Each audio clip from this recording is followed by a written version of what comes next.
Selamat siang, perkenalkan nama saya Rebecca Bernadetta Loli. Saya dari kelas 11 MIPA 4, nomor absen 31. Di sini saya memilih untuk mengikuti ulangan secara lisan. Soal nomor 1, hakikat hubungan internasional dibagi menjadi dua macam pengertian. Yang pertama secara umum adalah hubungan antar bangsa atau negara di seluruh dunia.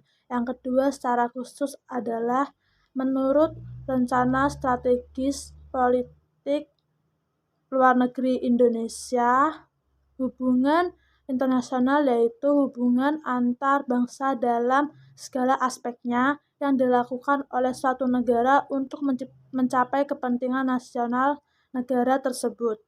Soal yang kedua yaitu perbedaan politik luar negeri, hubungan luar negeri, dan politik internasional. Yang pertama, politik luar negeri yaitu strategi dan taktik yang digunakan oleh satu negara dalam berhubungan dengan negara lain. Yang kedua, hubungan luar negeri menurut Undang-Undang Nomor 37 Tahun 1999 yaitu setiap kegiatan yang menyangkut aspek regional dan internasional yang dilakukan oleh pemerintah tingkat pusat dan daerah. Yang ketiga, politik internasional yaitu politik antar negara yang mencakup kepentingan dan tindakan beberapa atau semua negara serta proses interaksi antar negara maupun negara dengan organisasi internasional. Soal yang ketiga, asas-asas hubungan internasional. Yang pertama, asas teritorial yaitu didasarkan pada kekuasaan negara atas daerahnya. Negara melaksanakan hukum bagi semua orang dan semua barang yang ada di wilayahnya. Yang kedua, asas kebangsaan yaitu didasarkan pada kekuasaan negara untuk warga negaranya.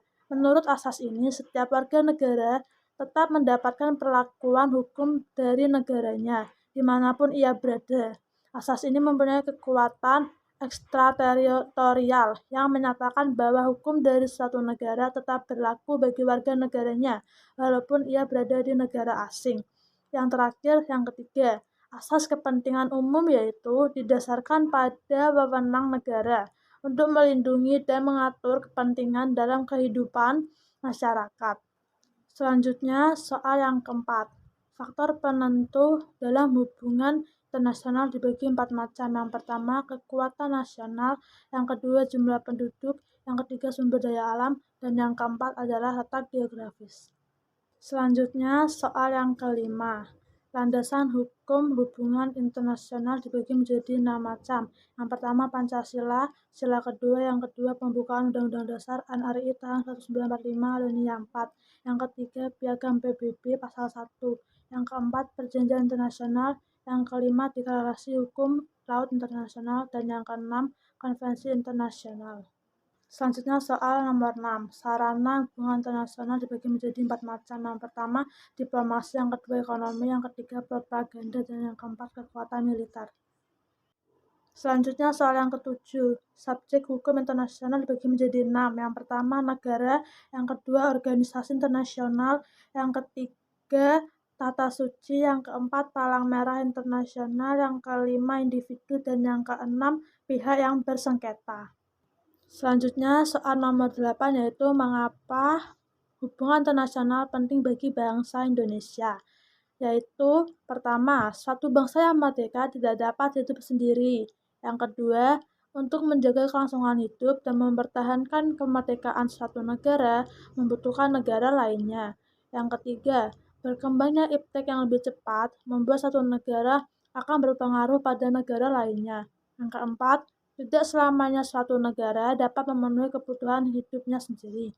Yang kelima, tanggung jawab sebagai warga dunia untuk mewujudkan kehidupan dunia yang tertib, aman, adil, dan damai serta merata. Selanjutnya nomor 9 yaitu politik luar negeri Indonesia. Bebas aktif. Bebas artinya kita bebas menentukan sikap dan pandangan kita terhadap masalah internasional dan terlepas dari ikatan kekuatan dunia secara ideologis. Aktif artinya ikut aktif memperjuangkan perdamaian dunia dan ketertiban dunia. Soal nomor 10, landasan hukum politik luar negeri bebas aktif adalah yang pertama adil, yaitu Pancasila, yang kedua konstitusional, yaitu pasal 11 dan 13 UUD NRI 1945, yang ketiga operasional, yaitu Kapres tentang politik luar negeri dan peraturan Menlu. Soal nomor 11 yaitu prinsip dasar politik luar negeri Indonesia. Yang pertama adalah negara kita menjalani politik damai. Yang kedua, negara kita bersahabat dengan segala bangsa atas dasar saling menghargai dan tidak mencampuri persoalan negara lain. Yang ketiga, negara kita memperkuat sendi-sendi hukum internasional dan organisasi internasional. Selanjutnya soal nomor 12 yaitu kerjasama dan perjanjian internasional yang bermanfaat bagi Indonesia. Yang pertama adalah bilateral, contohnya RI dengan RRC tentang Dewi Kewarganegaraan. Yang kedua multilateral, contohnya masuknya Indonesia menjadi anggota PBB. Yang ketiga regional, contohnya pembentukan ASEAN diprakarsai oleh pemimpin Indonesia, Malaysia, Filipina, Singapura, dan Thailand.